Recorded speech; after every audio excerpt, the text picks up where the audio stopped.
Let's wait for it to start. Okay, you posted the link already? No.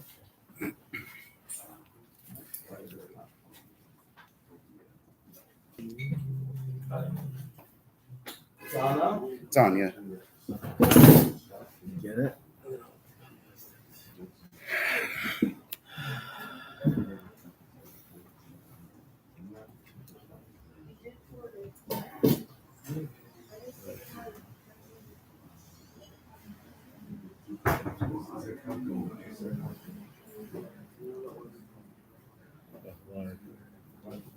Okay. Okay, we'll start already. So this is we just finished Tesvav Iyar Maimer, which is Tesvav Sivan Maimer, which is the day that the Alter Rebbe was arrested, and we'll go straight from there to Yud Beis Yud Gimel Tammuz Maimer, which is the day that the Frierdiker Rebbe was not only released from the jail from Spalerka, but he was also released from the place in which he was exiled from Kasterma. So the Maimer starts like this: Boruch Hagmoel gebenched is the one who bestows goodness to those who are guilty, that he has bestowed goodness upon me. Hine nusach zeh, this nusach what nusach birchas hagmoel sheberich gam bal hageulah kasher chazar leburim imasarei.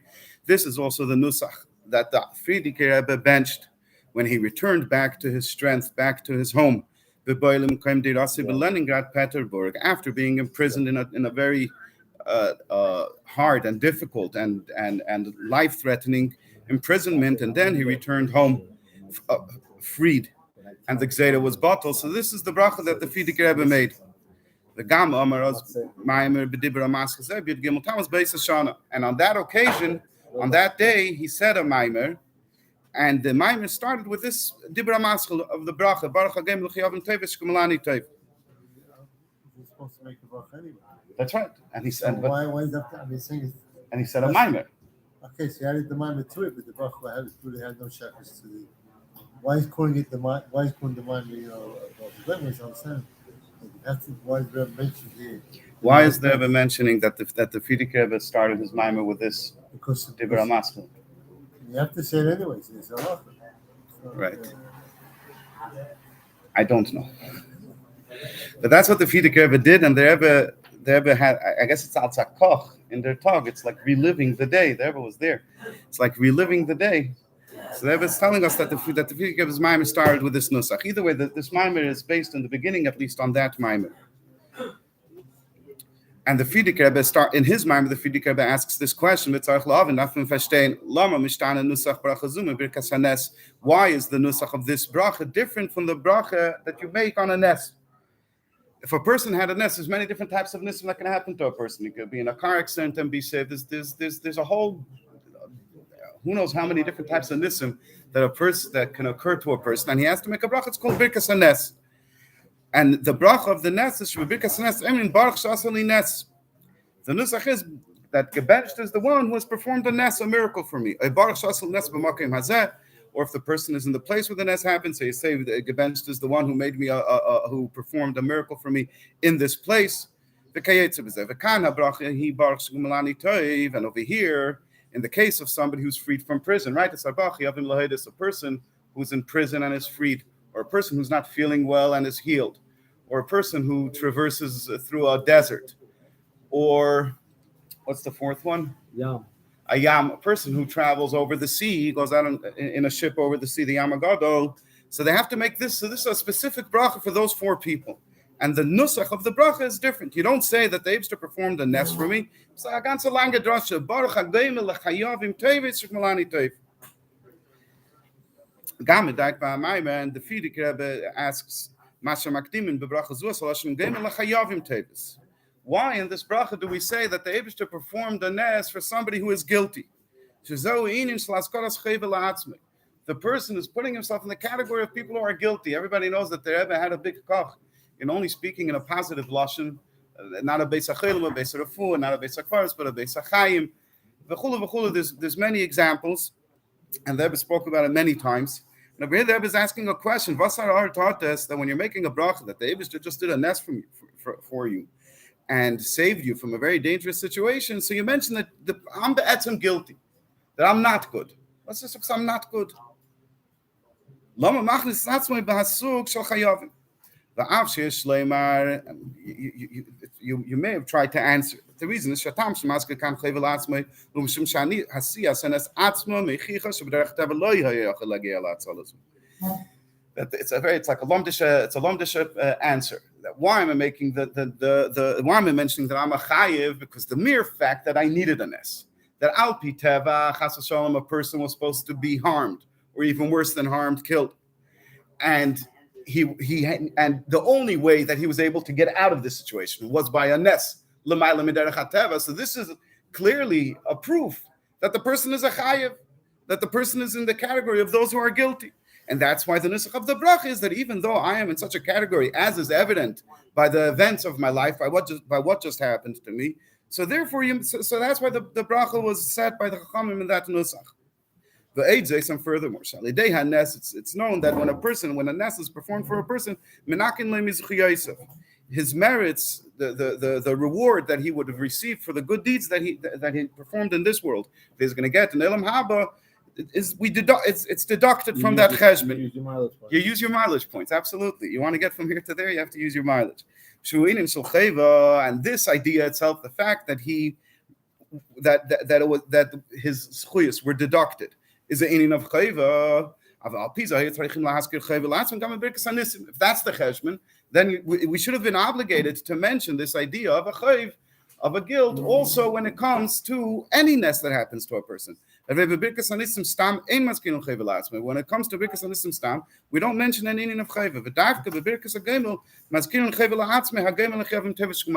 dafka in this bracha we mention that if I'm guilty, I did something wrong, and the Eibishter nevertheless performed kindness and performed a nes for me. This maimer it's a very good maimer for all of us.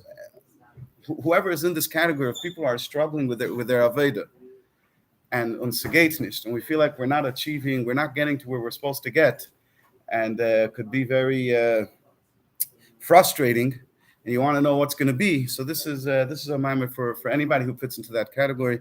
That's why I like the maimer. In order to understand this, the Frierdiker brings down the Indian in the Maimer. You read this on the idea, the fact that the neshama came down into the guf down here from the upper spiritual worlds down here into this physical world. Which this is a very tremendous descent. It's termed that it came down from a high place, Labira Amikta, to a deep pit. That says in the Segraim, why is the Frierdiker bringing down the idea of on the Shama descending to the idea of going out of Beis HaSurim, of going out of prison? Like we just mentioned, he has it's already the beginning of Golos.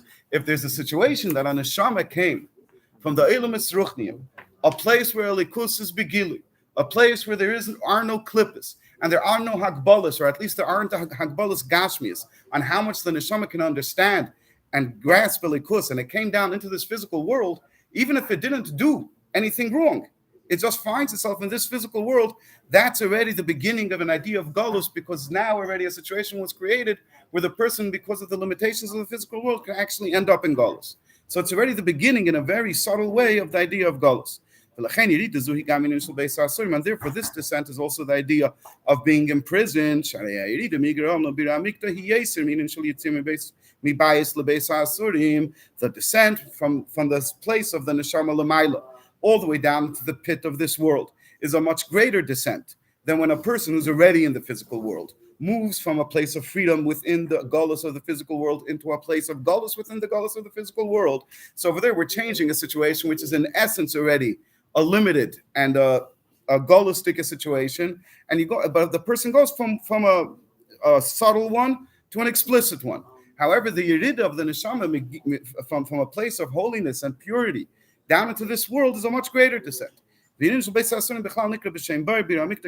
mentions also that the Beis HaSurim, a prison, was called a pit. Yeah, Yosef was placed in the Beir, in the pit in Mitzrayim when he was. That's the idea of, that's the way prison is called in the Chumash. So it's a similar concept. The neshama descending into the Bir HaMikta of this world is similar to the idea of Beis HaSurim. The Fidik Rebbe describes in the Maimed,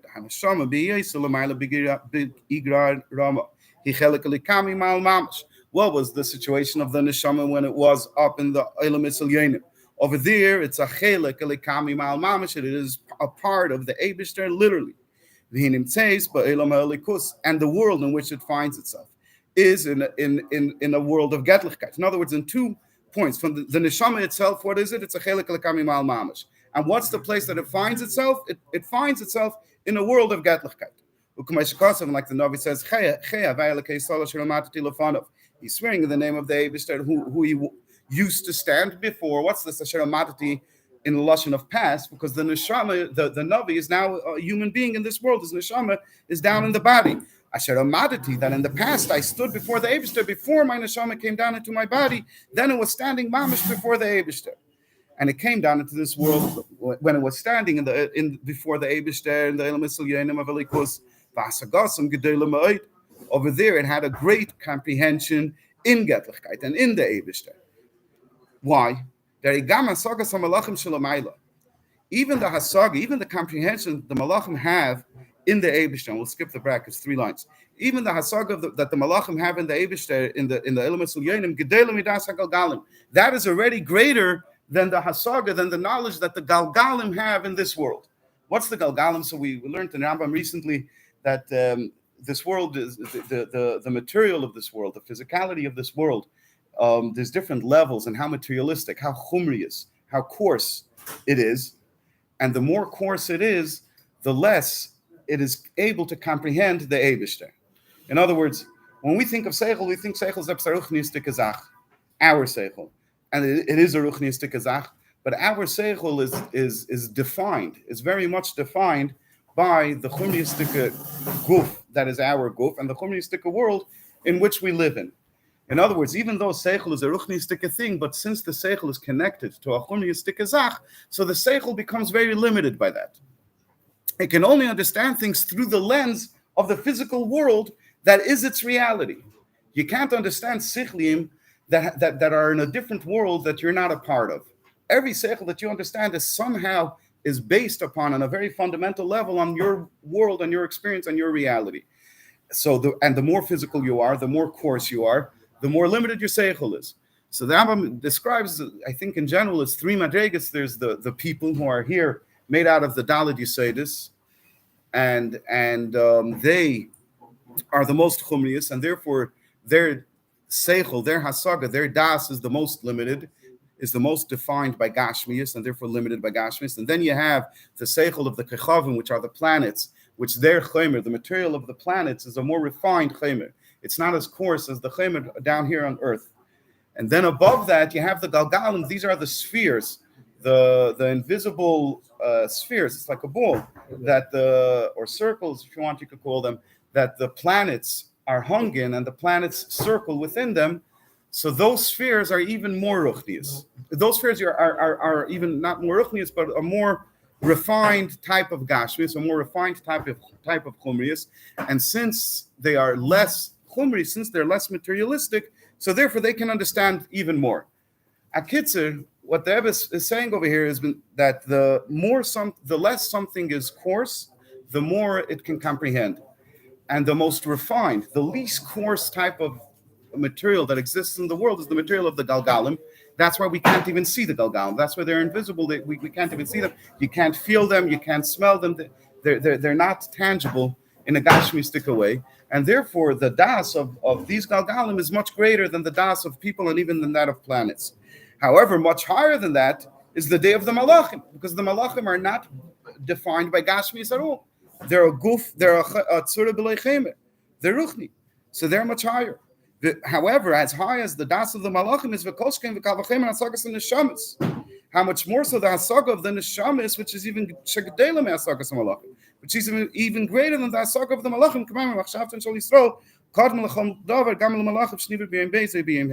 That the Yidden are higher than everything, which this includes also the malachim who were created on the 2nd day or on the 5th day. I'm not sure what the 2 options are. When it says in Torah that it was kadma, that they came before, it can't mean that they came earlier in time. Why? We're saying that the machshava of the Yidden preceded the machshava of the Malachim. It can't be in time because time wasn't created yet. It means to say that the neshamas are in a higher maila than the Malachim. So what do you have? You have over here a situation of a neshama that used to have the greatest level of hasaga, the greatest level of comprehension in the Eibishter, even higher than the Malachim, and from there it was dragged down, so to speak, into this physical world, into a physical body, and now it can't understand, it can't perceive the Eibishter at all, or kam, just barely. Over here, the Rebbe sort of like repeats, works back upwards to Chelek L'Kamim Al Mamash. Befrat Al Pima Shomer Azal, Shanashamis Chakukis Mitachas Kisei HaKavod, that the neshamis on a lower level are engraved, are carved right underneath the Kisei HaKavod, right underneath the cheer Kivyachal of the Eibishter. In other words, very close to the Eibishter. Ulamayla Mizeh, and then the neshamis are described in an even higher way. They were nimshach from the Eibishter's machshava. K'may haben nimshach mimayach ha'av. Like a child, it comes from the father's mind. In other words, from the essence and from the core of the father. And in the tape, it sounds like the Rebbe is saying over here, a third madrega, of nishmas chayim, and even deeper than that is that of nishmas chayim demanded nafach mitoichi nafach k'muvur b'tanei perik beis. They came from the essence of the Eibishter himself. And from there, Yordan neshama lamata b'yiri de gedei levatzumah. There, the neshama fell, descended in a very tremendous downfall. And this can also be sensed in the very literal sense. We can see this. What happens when the neshama comes down and encloses itself in a body? In other words, when a person is born, the descent, the downfall is so great that when the person is born, he's b'chal not shaykh to understand anything. That's where the neshama is sent straight from being right before the Eibishter. In other words, in place, it's in the world of Getlichkeit, and it's standing right in front of the Eibishter. And what is its existence? It's a chelik l'kamim al mamash. From there, it's taken straight into a child's body, into a newborn's body, where it cannot understand anything of the Eibishter. It has no notion of Getlichkeit, no understanding, no comprehension, and no experience of Getlichkeit. And then when it comes time to elevate himself throughout his life, he can't just transform himself back to a situation of understanding and feeling and experiencing the Eibishter. It's to say he has to go through a whole language story. First he starts with a simple pasuk, and then that he can't even read, he can't understand. It's just that he can verbalize words. So his father teaches him the pasuk. And then you go to Eises V'Nekudus. Then actually you can learn Chumash. And Ben Eser L'Mishnah, he learns Mishnah at 10. Ben Chamesh Eser L'Gemara, when he's 15, he could start to learn Gemara. And like this, he goes from one madrega to another madrega. Until he comes to the madrega of Ben Arbaim, where finally he achieves Epes Habina. And then the Rebbe says, you can hear it on the tape also, the Rebbe says, and then there's other madregas that he could reach higher, but it's a whole long story. And even then, and even after this lifetime of work, of elevating himself and reaching higher and higher back towards where he once was, no matter how high and how great the person is, even the greatest person, what he can comprehend down here in this world, what the neshama can comprehend down here in this world, cannot compare at all. It's not even, it's like infinitely less than what the neshama was when the neshama was Lamaila. And over here the Rebbe asks a very heartfelt question. Mitzarech Lahavin asks the Rebbe, Lama asa avaya kacha. This is the lashon of the Rebbe that the Rebbe said. Lama asa avaya kacha. Why would the Eibishter do such a thing? To put on neshama through so much pain, to take it from such a beautiful place, from a place where it's close to the Eibishter and good, and put it into such a low, despicable. I mean, it's Elam Hazai Agash, but we all know we don't have to speak so long about how low this world is. Why would the Eibishter do such a thing, to such a halakha thing, to such a beautiful thing as a neshama? Sheridas neshama tiye gedel kolkach, that the neshama has to go through such a great descent. This is the Rebbe's question over here in the Maimer. The Inyan who, and the answer is k'muvur ba'Maimer sham.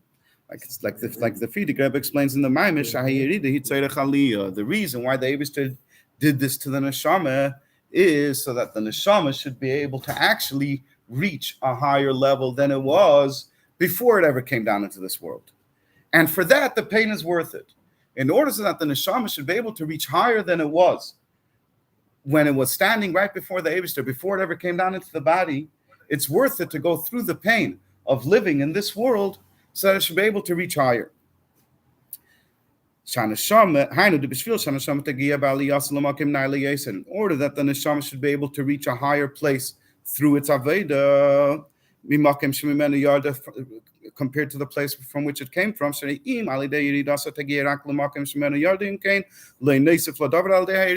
going to say that when the neshama goes back up, that the aliyah that the neshama has is only back to its original madrega, to its original level, then what was the point of doing the whole thing? Again, if you're going to say that the neshama is very high, it comes down into this world, and by performing Torah and mitzvahs, and by withstanding the nisyanis of this world, the neshama is able to have an aliyah. But this aliyah isn't higher than the neshama was in the first place. Then why put the neshama through it? What was gained? Nothing was gained. So you must say that the madrega that's gained is actually higher than the neshama ever was, even before it came down into this world. So our physical life in this world, with all of its struggles and with all of its challenges, is actually an opportunity for the neshama to reach higher than it was before it ever came down to this world, while it was only in a place of holiness. And this happens. You say like come down is refinement? The coming down itself is not a refinement. The coming down itself is a challenge, and a very difficult challenge. What's that? And it's a very difficult challenge, like the Rebbe is going to go through that. It's not so simple. This answer is not so simple. The Rebbe has a question, and so it's a very difficult situation. It's not a refinement. However, because the neshama is challenged, that's the point of the Rebbe right here in these few lines that we're going to be learning, is that because down here the neshama is challenged. When the neshama was up l'mayla, it's not true that it was in a very high level, and it was as close to the Eibishter as possible. However, it wasn't challenged. That was its natural state. You're a neshama l'mayla. That's what you are. You're close to the Eibishter. By coming down into this world, and it's challenged by the everyday life in this world that we all have to go through, if it's parnasa, health, raising children, emotional issues, and just the fact that we're in a limited world, we can't see the Eibishter in front of us. We're not in the time of the Beis Hamikdash. We can't see our Rebbe every day now. All of these challenges mean that whatever the neshama achieves over here comes through tremendous effort that it worked on. It's not because of its natural state. It's not the prince's. It's not the son's. It's not the king's child. It's not the prince who was born into privilege. It's all done through our aveda. So no, coming down here is a tremendous descent. It's a big. It's very challenging. However, what's achieved through it is that it reaches a higher level, even beyond a refinement. It goes to a completely higher level than it was before it ever came down into this world. Because over here, it does its work by hard toil. It goes back to the same place. No, it doesn't go back to the same place. It goes back to a higher place. The Eibishter is unlimited. The Eibishter is infinite. As high as the place of the neshama was before it came down to this world, which we described earlier in the manner that it was very high, right next to the Eibishter. The Eibishter is unlimited. Goes and how I forget. If the Eibishter Chas V'Shalom was limited, then you could ask that question. But since the Eibishter is infinite, then as high as it was before it came down, it can go even higher. And not only even higher, Shalei Be'erech higher. And that's what happens.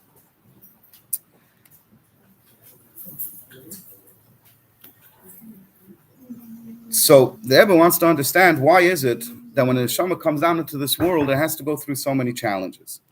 Before, we took it as a given, and the neshama comes down into the world, it has a lot of challenges, because we know that. That's our experience every day. And we think it's an obvious thing. Isn't it obvious that when the neshama is in this physical world, it should have to go through so many challenges? But the Rebbe says, wait a second, why is it so obvious? When the neshama comes down into this world, there are several hardships and challenges and nisyanis that withhold the neshama from doing its avodah. And l'chura, this is a question. It's not a v'hainu, it's more of a question. L'chura, the question is, sheyesh balabais lebirazu. This world has rocha balabas. This world was created by the Eibishter, the ayin roya v'eizan shemas. And the Eibishter is an eye that sees and the ear that hears. In other words, the Eibishter is hashgacha. The Eibishter is very close to the world. He's not distant from the world. He's right here, present in this world, and even much more so. According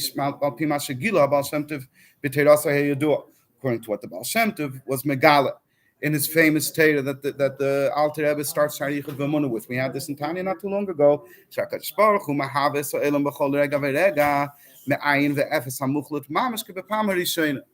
That the Eibishter creates the world every single day from absolute, and every single moment from absolute nothingness. Right? We say every day in davening at the end of Yetzer Oyer, that the Eibishter, with his goodness, recreates the world every single day, which means really every single moment. So what's the Betuvah? So this is a side point. What's the Betuvah? So the Pashta Pshat Betuvah is that it's very nice of the Eibishter. We thank the Eibishter for keeping to give us this world that we cherish very much. Everybody wants to live. Nobody wants to lose this world. So we thank the Eibishter for keeping it going. But I once heard a sikh of the Rebbe. It's a very tiffin akudah that I don't really understand. I don't understand at all, I should say. But the Rebbe says, and I think there's also a Mugadik Sikha about this. The Rebbe says that really the Eibishter does not have to recreate the world every moment. The Eibishter is unlimited. He could have created the world in a way that he gave it in the first place enough energy to continue to exist forever. Doesn't have to recreate it every moment. So the Tifach Hakir over here. About Kolpanim, so the Rebbe says that this is on the Kudah of the Eibishter's love for us, because the Eibishter wanted to be close to us. If the Eibishter created it and then left it, not gave it enough keich to continue, so the Eibishter would be distant from us. The Eibishter wanted to be near us, and that's why he bedafka created the world in a way that the world needs him every second to exist. So that's what Mechadish Betuvah. It's Betuvah, the Eibishter's goodness. The Rebbe doesn't teach it in davening. One thing, that's the Betuvah, that's the goodness of the Eibishter, that he did it in a way where he's recreating the world at every second, so he's always right next to us. So the Rebbe's question is a very obvious question over here. So why is it so hard to see and experience the Eibishter in the world? If the Eibishter is Ayin Veis and Shmas, in other words, he's here. And it's an even much deeper level of the Torah of the Baal Shem Tov, that the world doesn't have any independent existence. It's in essence, it's miyuchad with the Eibishter, bottled to the Eibishter. We're learning this right now in Sharichut V'Emunah, whichever level you want to say, right? When Yichud Eilah is I think bebittul be'achdus with the Eibishter, Yichud Tatah is bebittul to the Eibishter, but it doesn't matter. The point is that the world is very close to the Eibishter. So why is it so hard to serve the Eibishter? Why are we so challenged in such a world that's created and that is one with the Eibishter at every moment? But Cholzeh, the Rebbe says, the Rebbe doesn't explain it. He says like this. I'm sorry, I skipped a little. It doesn't mean every day. The Eibishter recreates the world. It didn't have to be this way. We could have been here in a physical world, in a material world, in a coarse world, and still see and experience the Eibishter and not be challenged. This is what the Eibishter wanted it to work out this way. The Eibishter wanted that this world should be dafke low. In other words, dafke distant from the Eibishter. Dafke, a place where the Eibishter is completely hidden. And because this is what the Eibishter wanted, that it should be distant from him, there are several or many challenges and difficulties in the person serving the Eibishter in this world. And now that you have this situation, we could come to the answer. We could better explain the answer. And this person who's not in the Igra Rama, he's not standing in front of the Eibishter. He's not in a situation of a chelik lekami mal mamash. She's down here in this world, in the pit, in the Bira Mikta. And he works through all of these challenges, and he toils very hard in his service in order to fulfill the mission. Right? We all have a mission. The Eibishter made us all for a purpose. Every single one of us. There's 8 billion people in the world. Every single person has a mission, including the Goyim. But in a Eifin Shalei Be'erech, the Yidden have. The Yidden have a mission in the much greater sense. Topic for a different time. I was created to serve my Creator.